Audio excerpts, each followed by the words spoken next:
जय हिंद दोस्तों, मैं अंकुर सिंह स्वागत करता हूं आपका इंटरनेशनल न्यूज फैक्ट्री में।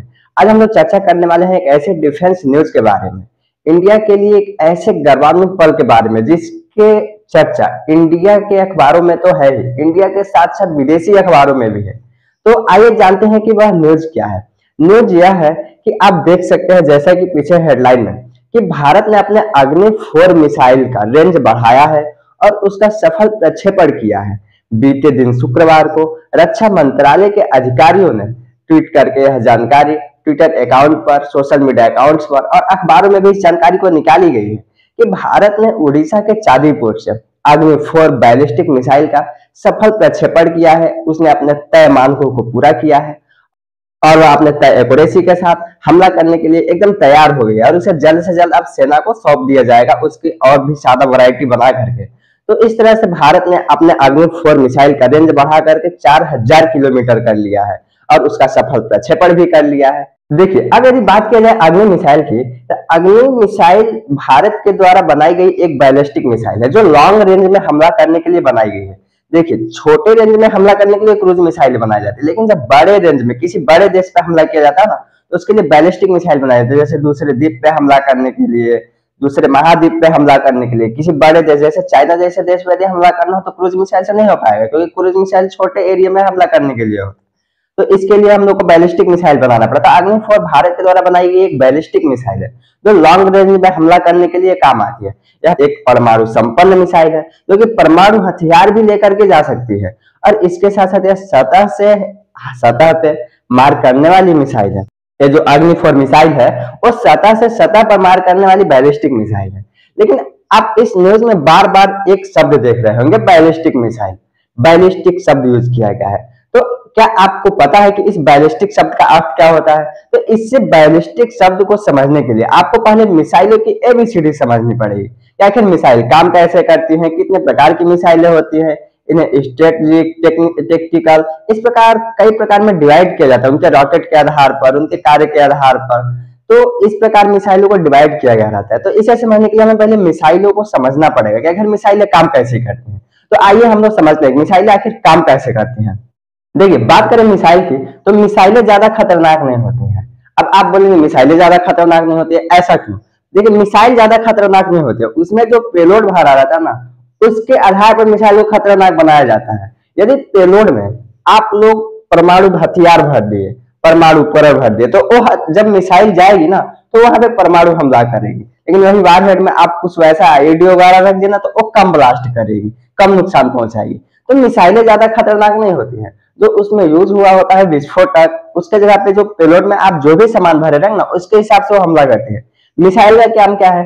मिसाइल का काम है एक जगह से दूसरे जगह उस सामान को पहुंचाना। जो ब्लास्ट वाला सामान है ना, जो कि जाके वहां पे नुकसान पहुंचाता है, ब्लास्ट होता है, उस सामान को एक जगह से दूसरे जगह पे जो पहुंचाने का काम है ना, वो मिसाइल करता है। मिसाइल का बाकी कोई काम नहीं है इसमें। मिसाइल कोई पड़कता नहीं है वहां पे जाकर, उसमें जो उसके जो वार हेड रहता है आगे की तरफ, आप देखे होंगे ऐसे बना रहता है। देखिए, इस प्रकार जो आगे बना रहता है ना, इसमें आगे की दिशा में जो पेलोड है, जैसे नुकीला बना हुआ है गोल सा, उसमें पेलोड भरा जाता है ताकि वो वहां पे जाकर के हमला कर सके। सिर्फ उसी को सुरक्षित उस स्थान तक पहुंचना होता है जहां हम लोग को हमला करना रहता है। तो इस प्रकार ये मिसाइल काम करती है। मिसाइल को हिंदी में प्रक्षेपास्त्र कहा जाता है। हम लोग के यहाँ मिसाइल के जनक को अगर देखा जाए तो डॉक्टर एपीजे अब्दुल कलाम को मिसाइल के जनक के नाम से जाना जाता है, मिसाइल मैन के नाम से जाना जाता है इंडिया में, क्योंकि इंडिया में उन्होंने बहुत ही ताकतवर मिसाइल बनाई है। उन्होंने अपना पूरा योगदान दिया है, अपना पूरा जीवन का योगदान दिया है भारत के परमाणु हथियारों, मिसाइलों आदि का निर्माण में। उन्होंने एक से बढ़कर एक मिसाइलें निर्मित की हैं भारत के लिए, ताकि भारत अपने शत्रुओं से आसानी से विजय पा सके, भारत अपने शत्रुओं पर आसानी से विजय पा सके। अगर बात कीजिए मिसाइल की कैटेगरी की, तो मिसाइल दो प्रकार की होती है। ये पहला डिवाइडेशन है, किस आधार पर होता है अभी हम बता रहे हैं आपको। मिसाइल दो प्रकार के हैं यहाँ पे, क्रूज मिसाइल है और एक बैलिस्टिक मिसाइल है। उनके कार्य के आधार पर देखिए मिसाइलों को अलग अलग पार्ट में बांटा गया है, लेकिन हम लोग पहले समझेंगे क्रूज मिसाइल और बैलिस्टिक मिसाइल के बारे में। तो देखिए, क्रूज मिसाइल क्या होती है? क्रूज मिसाइल होती है छोटे दूरी के हमला करने के लिए। जैसे आपने देखा होगा जो ब्रह्मोस छोटा था, पाकिस्तान में गया था ना, वो क्रूज मिसाइल था। वो क्योंकि कम दूरी पे गया था, तो एक कम दूरी की मार करने वाली मिसाइल होती है। ये मिसाइलें खुलती नहीं है। इनकी खासियत क्या होती है कि ये खुलती नहीं है, और यदि इनको एक बार चला दिया गया ना तो ये डायरेक्शन जल्दी चेंज नहीं करती है, इनकी स्पीड भी बहुत फास्ट होती है। एक क्रूज मिसाइल बहुत ही कम हाइट पे उड़ती है, क्योंकि अब इनको कम दूरी जाना है। ये लगभग एक पेड़ की ऊंचाई होती है, उसी ऊंचाई से ये मिसाइलें उड़ती हैं, बाकी ज्यादा एक्स्ट्रा ऊंचाई पे नहीं उड़ती है। जबकि जो बैलिस्टिक मिसाइलें होती है ना, वो काफी ऊंची उड़ती है। अभी उनके बारे में हम लोग बात करेंगे, पहले हम लोग क्रूज मिसाइल को समझते हैं। क्रूज मिसाइल क्या है ना, इनकी जो हाइट होती है ना, बहुत कम हाइट पे उड़ती है, जिसके कारण ये रडार में भी बहुत ही कम पकड़ में आती है, क्योंकि रडार इनको डिटेक्ट नहीं कर पाता है कम दूरी पर उड़ने के कारण। इसके साथ साथ एक टेक्टिकल हमला करने के लिए ये मिसाइल जानी जाती है। अब बोलेंगे कि टेक्टिकल हमले क्या होता है और स्ट्रेटेजिक हमले क्या होता है। यहाँ पे भी मिसाइलों को दो पार्ट में डिवाइड किया गया। जैसे जैसे आप आगे बढ़ते जाएंगे ना, मिसाइल अलग अलग पार्ट में डिवाइड होती जाएंगे, सब सोनिक, सुपरसोनिक, हाइपरसोनिक, एक कई प्रकार की मिसाइलों को डिवाइड किया गया उनकी कार्य क्षमता, उनकी गति के आधार पे। हम समझते हैं कि आखिर टेक्टिकल हमला क्या होता है और स्ट्रेटेजिक हमला क्या होता है। देखिए, टेक्टिकल हमला क्या होता है कि जब हम लोग क्लियर लोकेशन पता हो कि हम लोग का दुश्मन कहाँ छुपा हुआ है। जैसे कि अगर जो कोई आतंकवादी छुपा, आतंकवादी रोधी अभियान चलाया, पाकिस्तान में कोई आतंकवादी कैंप हो और हम लोग को हमला करना है उस आतंकवादी कैंप पे, हम लोग बैलिस्टिक मिसाइल का यूज नहीं करेंगे, क्योंकि बैलिस्टिक मिसाइल बहुत ज्यादा नुकसान पहुंचाते हैं, वो स्ट्रेटेजिक नुकसान पहुंचाते हैं। हाँ, तो हम लोग यहाँ पे क्रूज मिसाइल का यूज करेंगे ताकि वो टेक्टिकल हमला करे और पार्ट टाइम नुकसान पहुंचाए, वहां पे कुछ ज्यादा नुकसान नहीं पहुंचाएगा। आपने देखा जब ब्रह्मोस गया था, पाकिस्तान में पड़ा था, हालांकि उसमें पेलोड नहीं था, फिर भी वो पड़का था कुछ, तो उसने वहां पे ज्यादा कोई नुकसान नहीं पहुंचाया था। पेलोड रहा था तो वहां पे कुछ नुकसान पहुंचाया रहा था। लेकिन वही बैलिस्टिक मिसाइल अगर गई रहती ना, तो बहुत लंबे एरिया में वहां लोगों की जान जाने की भी संभावना रहती है अगर वहां पे रहते तो। लेकिन ये मिसाइल बहुत ही कम दूरी पे क्रूज मिसाइलें, टेक्टिकल मिसाइलें हमला करते हैं। अब ये समझते हैं स्ट्रेटेजिक हमले क्या होते हैं, स्ट्रेटेजिक मिसाइल क्या होते हैं जो स्ट्रेटेजिक हमला करने के लिए जानी जाती है। तो स्ट्रेटेजिक मिसाइलें क्या होती है, उनको तब किया जाता है जब कुछ एक्यूरेसी ज्यादा ना हो और किसी लंबे दूरी पे मार करना हो और ज्यादा नुकसान पहुंचाना हो उसको। जैसे इस समय जब वो रसिया यूक्रेन पे हमला कर रहा है, तो जब उसके दूर दराज के क्षेत्रों पे हमला करना रहता है, आप देख रहे होंगे अस्पताल उड़ गया, बिल्डिंगें उड़ गई, किसी एक शहर पे हमला हुआ, बहुत ज्यादा नुकसान हुआ। तो इस प्रकार के जो हमले हो रहे हैं ना अभी वहां पे, वो क्या है, वो है स्ट्रेटेजिक हमले। क्या है, स्ट्रेटेजिक हमले हैं। उसको टेक्टिकल मिसाइल नहीं है, वो स्ट्रेटेजिक मिसाइल से हमले किया जाए। जो किंजल मिसाइल वो यूज कर रहा है, वो एक स्ट्रेटेजिक मिसाइल है। तो इस प्रकार वो स्ट्रेटेजिक हमला करती है। तो स्ट्रेटेजिक हमले में क्या होता है ना, बहुत ज्यादा नुकसान होता है। इससे हुए जो नुकसान होता है उसको रिकंस्ट्रक्शन करना बहुत मुश्किल होता है। जैसे एक और उदाहरण अगर देखा जाए इसका, तो नागासाकी हिरोशिमा है। हालांकि वहां पे परमाणु बम से हमला किया गया था, लेकिन उस प्रकार के हमलों को स्ट्रेटेजिक हमला बोला जाता है, क्योंकि स्ट्रेटेजिक हमला जो होता है ना, उससे जो हानि होती है उसको रिकंस्ट्रक्शन करना काफी मुश्किल काम होता है। तो स्ट्रेटेजिक हमला बहुत ही खतरनाक होता है। तो इसे स्ट्रेटेजिक मिसाइलों द्वारा किया जाता है जब ज्यादा हमले किया जाता है। जैसे अधिकतर बैलिस्टिक मिसाइलों में ही स्ट्रेटेजिक होता है, क्योंकि इसे दूर के क्षेत्र में हमला करना होता है। अब देखिए, अब यदि बात की जाए कि क्रूज मिसाइल में कौन सा इंजन लगा होता है, इंजन के आधार पर देखा जाए ना, तो इंजन के आधार पे भी दो प्रकार के इंजन होते हैं जो मिसाइलों में लगते हैं। एक होता है जेट इंजन और एक होता है रॉकेट इंजन। कितने होते हैं, दो इंजन होते हैं। एक होता है जेट इंजन और दूसरा क्या होता है, रॉकेट इंजन होता है। अब जेट इंजन और रॉकेट इंजन क्या होता है, इसे समझिए। देखिए, किसी भी मिसाइल को या फिर फाइटर जेट हो, उसको चलाने के लिए इंजन की आवश्यकता होती है, और इंजन को चलाने के लिए, इंजन को ऊर्जा देने के लिए ईंधन की आवश्यकता होती है। और फिर देखिए, ईंधन को जलाने के लिए, क्योंकि ईंधन जलेगा तभी तो इंजन को ऊर्जा प्राप्त होगा, तो ईंधन को जलाने के लिए हम लोग को ऑक्सीजन की आवश्यकता पड़ती है, क्योंकि बिना ऑक्सीजन का तो चल नहीं सकता। तो इसके चलने और इसके कार्य करने, ऑक्सीजन लेने के आधार पर इसे दो पार्ट में डिवाइड किया। एक जो जेट इंजन हो गया और दूसरा हो गया रॉकेट इंजन हो गया। अब देखिए जेट इंजन समझते हैं।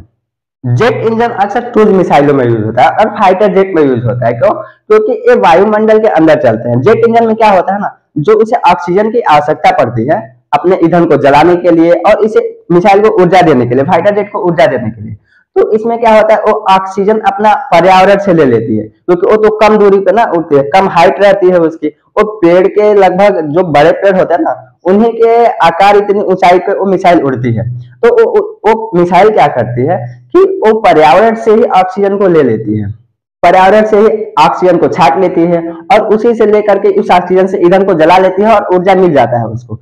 लेकिन इसमें एक दिक्कत क्या है, इसको हम लोग दूसरे जो बैलिस्टिक मिसाइल है उसमें यूज नहीं कर सकते। क्यों, क्योंकि वो तो लंबी दूरी की और काफी ऊंची रहती है। वो पहले, जब बैलिस्टिक मिसाइल होते हैं ना, वो पहले अंतरिक्ष में जाती है सीधे, वो ऊपर जाती है, फिर वहां ऊपर जाकर के अपने टारगेट को लॉक करती है और फिर जाकर वहां पर तेजी से आकर नीचे हमला करती है। तो जब ऊपर वो चली जाएगी इस अंतरिक्ष को, इस पर्यावरण को छोड़ करके अंतरिक्ष में जब चली जाएगी वो मिसाइल, तो फिर उसको ऑक्सीजन तो मिलेगा नहीं। तो इसके लिए बैलिस्टिक मिसाइल जो होती है ना, वो अपने साथ ऑक्सीजन टैंक लेकर के जाती है उसमें, ताकि जब वो इस पर्यावरण को छोड़ करके अंतरिक्ष में चली जाए तो वो अपने ऑक्सीडेशन टैंक से ऑक्सीजन ले सके। जैसे कि देखिए एक बैलिस्टिक मिसाइल का इंजन है, इसमें आप देखिए एक ऑक्सीजन टैंक लगा हुआ है, ऑक्सीडेशन टैंक, और एक है इसका ईंधन टैंक लगा हुआ है। जब ये यहाँ से ऊपर चली जाएगी अंतरिक्ष में, तो इस जो ऑक्सीडेशन टैंक है इससे ऑक्सीजन ले लेगी, और जो इसका ईंधन वाला टैंक है उससे ईंधन ले लेगी, और फिर ईंधन और ऑक्सीजन दोनों मिलकर साथ जलेंगे, जिससे इंजन को ऊर्जा प्राप्त होगा, और फिर मिसाइल जो है वो अपना काम करती रहेगी। लेकिन जो क्रूज मिसाइल होता है ना, क्रूज मिसाइल में ऐसा नहीं होता है, वो पर्यावरण से ऊर्जा लेता है, ऑक्सीजन लेता है और उससे ईंधन को जलाता है और फिर चलता है। यदि बात करें क्रूज मिसाइल के पार्ट की, तो क्रूज मिसाइल में तीन ही पार्ट होता है। एक तो होता है वारहेड, और जो आगे नुकीला होता है, देखिए आगे जो नुकीला वाला पार्ट है ना, तो आगे का जो मिसाइल का सबसे आगे वाला पार्ट है ऐसे बना हुआ है, इसको वारहेड बोला जाता है। और उस वारहेड के अंदर पेलोड भरा रहता है, जो जिसको विस्फोटक बोला जाता है, वो वारहेड के अंदर पेलोड भरा हो गया।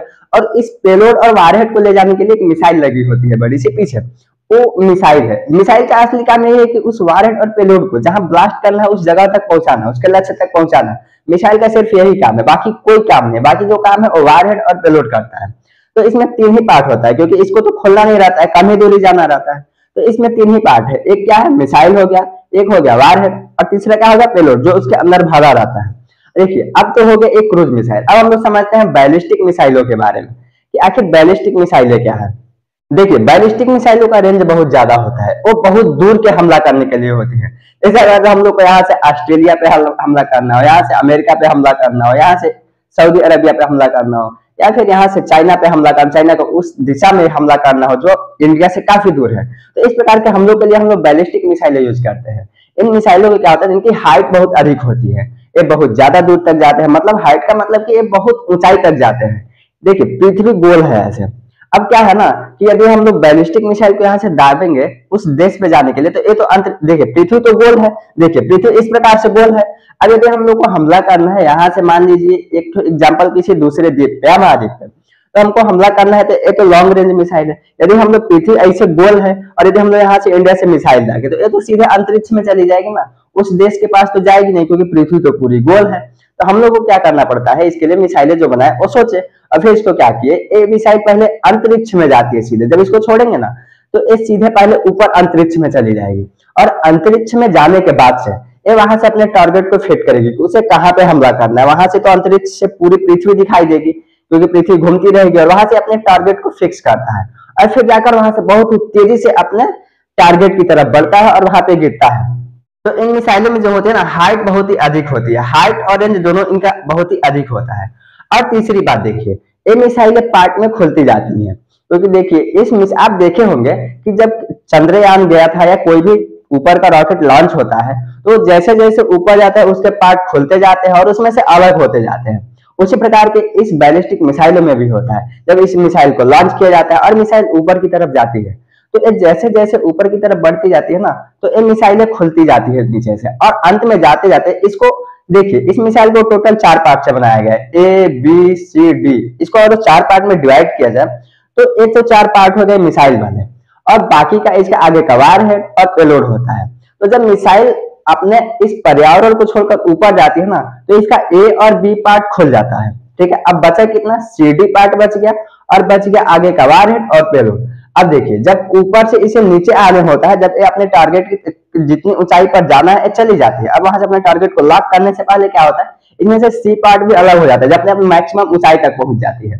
अब इसमें बचा डी पार्ट और फिर वारहेड और पेलोड। अब देखिए सिर्फ इतना ही सामान बचा रहता है। आप बोलेंगे कि पार्ट खुलते क्यों है, क्योंकि जब वहां से लौट कर आएगा ना, तो हवा से घर्षण होगा, इसका जो ज्यादा ना हो उस घर्षण को कम करने के लिए इसकी कम की जाती है, इसकी जो आकार होता है ना उसको कम किया जाता है। इसलिए सिर्फ कम से कम मात्रा में जो आवश्यक सामान है, वारहेड पेलोड, जो ब्लास्ट करने वाले नुकसान करने वाले सामान है ना दुश्मन देशों के, सिर्फ उसी को ही सीमित रखा जाता है कि सिर्फ उतना ही वहां तक पहुंचे।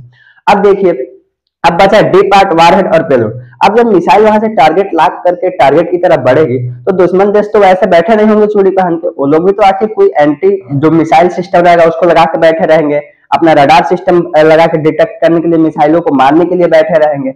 तो उसमें डिटेक्ट किए जाने की भी संभावना रहती है। तो वैज्ञानिकों ने सोचा कि यदि इस प्रकार से हुआ तो फिर हम लोग को मिसाइल बनाने से क्या फायदा कि मिसाइल वहां पे जाए और फिर दुश्मन जैसे इसे मार के गिरा दे, मिसाइल कुछ हमला ही ना कर पाए, तो ऐसे बेकार हो जाएगा ना। तो फिर वैज्ञानिकों ने क्या किया, इसमें से एक डिकॉय फिट किया। जब ये अपने टारगेट की तरफ बढ़ता है और जब रडार इसको डिटेक्ट करने की कोशिश करता है ना, तो ये जाके डिकॉय छोड़ता है, बहुत सारा आगे के गोले जैसा एक पदार्थ छोड़ता है। उससे क्या होता है ना, ये रडार को कंफ्यूज कर देता है। रडार कंफ्यूज हो जाते हैं जो दुश्मन देश के लगे होते हैं, वो समझते हैं कि मिसाइल ये है जो आग के गोले छोड़ रहा होता है। इस प्रकार रडार को जब कंफ्यूज करते हैं तो ये जब उसके एंटी मिसाइल सिस्टम से जब मिसाइलों को दागते हैं उस मिसाइल को खत्म करने के लिए, तो वो जाकर उन डिकॉय की तरफ जाते हैं, ना कि उन मिसाइलों की तरफ। और इस प्रकार मिसाइल चकमा दे करके और अपने टारगेट तक पहुंचने में कामयाब हो जाती है और अधिक से अधिक नुकसान पहुंचा देती है। तो इस प्रकार ये बैलिस्टिक मिसाइल काम करती है। अब बात की जाए इसमें लगे हुए इंजन की, बैलिस्टिक मिसाइल में लगे हुए इंजन की, तो बैलिस्टिक मिसाइल में रॉकेट इंजन का यूज किया जाता है। क्योंकि रॉकेट इंजन को अभी आपको बताया कि रॉकेट इंजन किस प्रकार काम करता है, उसमें ऑक्सीडेशन टैंक होता है, उसमें ईंधन टैंक होता है, क्योंकि इसे अंतरिक्ष से बाहर जाना रहता है। इस मिसाइल का भी मैं आपको बताया कि अंतरिक्ष के बाहर जाना रहता है इस प्रकार की मिसाइलों को, और वहां से जाकर टारगेट को फिट करके हमला करना रहता है। तो इस प्रकार क्या करते हैं कि इसके साथ ऑक्सीडेशन टैंक की आवश्यकता होगी इसमें, और फिर ईंधन टैंक की भी आवश्यकता होगी, ताकि ये वहां पे जब जाए ऊपर जब पर्यावरण को छोड़कर भी चली जाए तब भी इसके इंजन को ऊर्जा मिलती रहे। नहीं ऊर्जा मिलेगी तो फिर किस काम का रहेगा, मिसाइल काम ही नहीं करेगा। तो इस प्रकार से इसमें रॉकेट इंजन का यूज किया जाता है। तो देखिए क्रूज मिसाइल में किस प्रकार के इंजन का यूज किया जाता है, जेट इंजन का, और बैलिस्टिक मिसाइल में किस प्रकार का यूज किया जाता है, रॉकेट इंजन का यूज किया जाता है। देखिए अब आप सोच सकते हैं कि वैज्ञानिकों ने एक दो मिसाइल क्यों बनाई, केवल बैलिस्टिक मिसाइल बनाई होती, पास में भी हमला हो जाता है और दूर में भी हमला हो जाता है, आप सभी दिमाग लगा सकते हैं। लेकिन आपने एपीजे अब्दुल कलाम, जो कि मिसाइल मैन के नाम से जाने जाते हैं, उनका एक बयान सुना होगा कि युद्ध में बड़ी मिसाइलें रक्षे की रक्षे ही रह जाती हैं, छोटी मिसाइलें युद्ध में ज्यादा काम आती हैं। इसीलिए दुनिया के देश क्रूज मिसाइल को ही ज्यादा डेवलपमेंट करने में लगे हुए हैं। क्योंकि देखिए अक्सर युद्ध किसके साथ होता है, आपके पास पड़ोस के साथ ही होता है। हम लोग का चाइना से जमीन का विवाद है, बांग्लादेश से विवाद है, नेपाल से विवाद है, पाकिस्तान से विवाद है, या फिर श्रीलंका से समुद्री विवाद, जो भी हो, मतलब अपने आसपास के पड़ोस देशों से ही अधिकतर देशों का विवाद रहता है। और युद्ध भी होता है तो आस पड़ोस के देशों से हुआ है। जो दूर के देश है उनसे युद्ध होने की संभावना बहुत ही कम रहती है, बहुत ही कम परसेंट चांस रहता है कि दूर दराज के देशों से युद्ध होगा। अधिकतर चांस यही रहता है कि पास के देशों से युद्ध होगा। तो जो पास के देशों से युद्ध होता है ना, उसमें क्रूज मिसाइल बहुत ही मतलब सक्षम साबित होती है हमला करने में, क्योंकि इसके साथ एक्यूरेसी के साथ हमला किया जाता है एकदम, और एकदम टारगेट एक्यूरेसी के साथ हमला किया जाता है। हम लोग को लोकेशन पता होता है, क्योंकि पास का होता है तो हम लोग सैटेलाइट वगैरह से डिटेक्ट करके हम लोग को लोकेशन एकदम क्लियर पता रहता है, तो हम लोग एकदम टेक्टिकल हमला करते हैं, वहां पे एकदम एक्यूरेसी के साथ हमला किया जा सकता है। और इस प्रकार अब इसमें भी ज्यादा से ज्यादा विस्फोटक लगा के ज्यादा से ज्यादा नुकसान पहुंचाया जा सकता है। तो इसलिए जो क्रूज मिसाइलें होती है ना, उनका यूज काफी बढ़ जाता है और इनका महत्व भी काफी बढ़ जाता है। जबकि बैलिस्टिक मिसाइलें जो होती है, इनको बनाना, हाँ बनाना तो अच्छी बात है, क्योंकि पावर का होना जरूरी रहता है, लेकिन ये बहुत ही कम यूज में आती है। ये एक तरह से खर्च जो होता है ये लॉन्ग टर्म के लिए रखी जाती है, क्योंकि भविष्य में अगर जो कहीं विश्व युद्ध जैसी परिकल्पनाएं बने और उसमें काम आए तो उसी समय ये काम आएंगे, नहीं तो इधर फिर चाइना से युद्ध होगा तब काम आ सकती है, नहीं तो बाकी इससे कोई ज्यादा काम नहीं आने वाला है इधर। अब देखिए बैलिस्टिक मिसाइल का एक अलग ही खासियत होता है, क्योंकि अब ये तो लंबी दूरी तक जाती है, तो सिर्फ एक ही पेलोड को लेकर के और लंबी दूरी तक जाना, तो इसमें काफी खर्च आएगा ना, क्योंकि एक को लेकर जाना, वहां पे ब्लास्ट कराना, मिस हो गया तो फिर दूसरा लेकर के भेजना मिसाइल को, इसमें काफी एक्सपेंसिव होता है। तो इसमें वैज्ञानिकों ने क्या किया, इसमें कई पेलोड लगा दी ताकि एक साथ कई टारगेटों पे हमला कर सके। आपने अभी सुना होगा कि जो हम लोग के यहाँ अग्नि 5 मिसाइल है, वो कई टारगेट पे हमला कर सकते हैं। एक बार जब उसको लॉन्च कर दिया गया तो एक साथ कई टारगेट, 5 टारगेट या 8 टारगेटों पे है कि एक साथ इतने टारगेटों पे हमला कर सकती है। तो वो एक साथ कई टारगेटों पे हमला कैसे करती है, देखिए यदि वो मिसाइल चाइना से होते हुए जा रही है और चाइना के किसी शहर पे हमला करते हुए जाना है रास्ते में, तो देखिए उसमें कई पेलोड भरा रहता है। क्या हुआ, उसमें कई पेलोड भरा रहेगा। जैसे उसमें हम लोग क्रूज मिसाइल में एक ही पेलोड भरे रहते हैं, क्योंकि एक ही जगह ब्लास्ट कराना रहता है। उस प्रकार से इसमें से हम लोग कई पेलोड भर, जैसे 5 जगह पे उसका हमला करने की क्षमता, तो उसमें 5 पेलोड भरा रहेगा। और क्या होगा, जैसे जैसे वो आगे बढ़ते जाएगा रास्ते में उसको ड्रॉप करते जाएगा, जहां जहां उसको हमला करना है वहां वहां उसको ड्रॉप करते जाएगा। ठीक है, तो इस प्रकार एक साथ एक कई टारगेटों पे हमला कर सकती है। आपको जानकर खुशी होगी, जो हम लोग के वहां अग्नि 5 मिसाइल है ना, वो इस कार्य में सक्षम है। उसका हमला करने की रेंज बहुत ज्यादा है और कई एक साथ कई टारगेटों पे हमला कर सकती है। इस प्रकार ये हो गया बैलिस्टिक मिसाइल। अब देखिए, अब हम लोग सुनेंगे सबसोनिक, सुपरसोनिक और हाइपरसोनिक। ये भी मिसाइल का प्रकार है, ये भी आपने सुना होगा कि सबसोनिक मिसाइल, सुपरसोनिक मिसाइल और हाइपरसोनिक मिसाइल क्या होता है। तो पहले देखिए, इसको समझने के लिए आपको मैथ समझना पड़ेगा। इसको स्पीड के आधार पर बनाया गया है, मिसाइलें कौन कितनी तेज चलती है, उनके स्पीड के आधार पर इस प्रकार का डिवाइडेशन किया गया है। तो जो मिसाइलें हो गई या फिर जो फाइटर जेट है आज के ना, उनकी जो स्पीड मापी जाती है वो मैक में मापी जाती है। अब मैक क्या होता है, देखिए मैक होता है साउंड की जो ध्वनि होती है ना, 330 मीटर पर सेकंड होती है।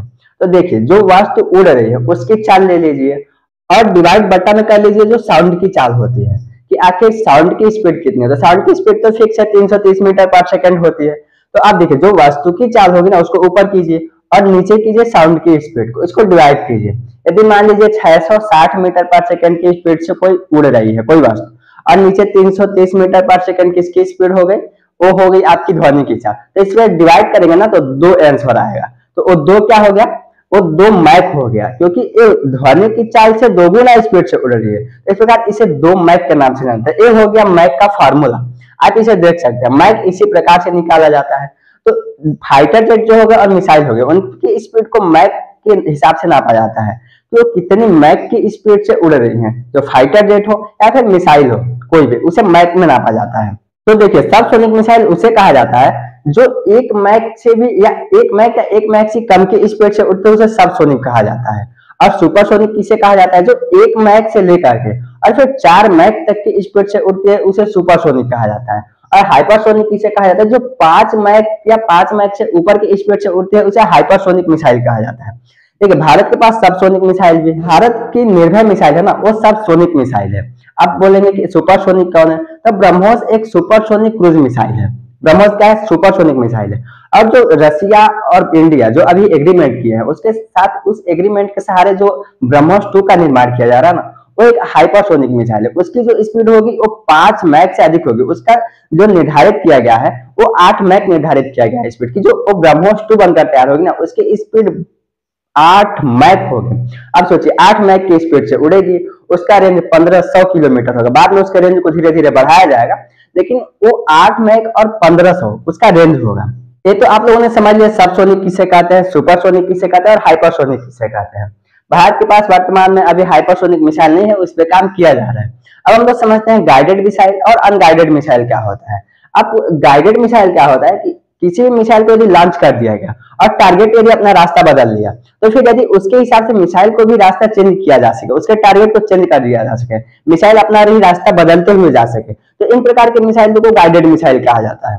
और अनगाइडेड मिसाइल क्या होती है, अनगाइडेड मिसाइल ये होती है कि यदि एक बार उनको छोड़ दिया गया तो फिर उनके टारगेट, यदि जो दुश्मन है वो इधर उधर भाग गया तो फिर उसके टारगेट को चेंज नहीं किया जा सकता। वो ब्लास्ट होगा उस स्थान पे तो ब्लास्ट होना ही है। उसको जिस टारगेट को फिक्स करके यहाँ से छोड़ दिया गया वो उसी टारगेट पे जाकर के उसको ब्लास्ट करेगा। तो इस प्रकार के मिसाइलों को क्या कहते हैं, अनगाइडेड मिसाइल कहते हैं। देखिए भारत में जो नाग मिसाइल है ना, भारत की जो नाग मिसाइल है वो गाइडेड मिसाइल है। जबकि ब्रह्मोस में कई वर्जन है, तो ब्रह्मोस का एक वर्जन है उसका एक अनगाइडेड मिसाइल है। ब्रह्मोस का एक अनगाइडेड मिसाइल है। एक बार यदि उसको चल गया तो फिर फायर एंड फॉरगेट, मतलब एक बार फायर कर देता तो भूल जाइए, वो अपने टारगेट को खत्म करेगा ही तभी वो खत्म होगा, उससे पहले वो मिसाइल खत्म होने वाला नहीं है। तो इसको फायर एंड फॉरगेट के रूल पे चलाया जाता है, मतलब एक बार इसको फायर कर दिया तो अब भूल जाइए, इसका रास्ता चेंज नहीं हो सकता, इसका टारगेट चेंज नहीं हो सकता, इसमें कुछ नहीं किया जा सकता। तो इस प्रकार गाइडेड और अनगाइडेड मिसाइल भी हो गया। तो इस प्रकार ये मिसाइल का पे हमारा पहला वीडियो हो गया। यदि मिसाइल का वीडियो आपको पसंद आया है तो वीडियो को लाइक कीजिए और शेयर कीजिएगा और चैनल को सब्सक्राइब करना मत भूलिएगा।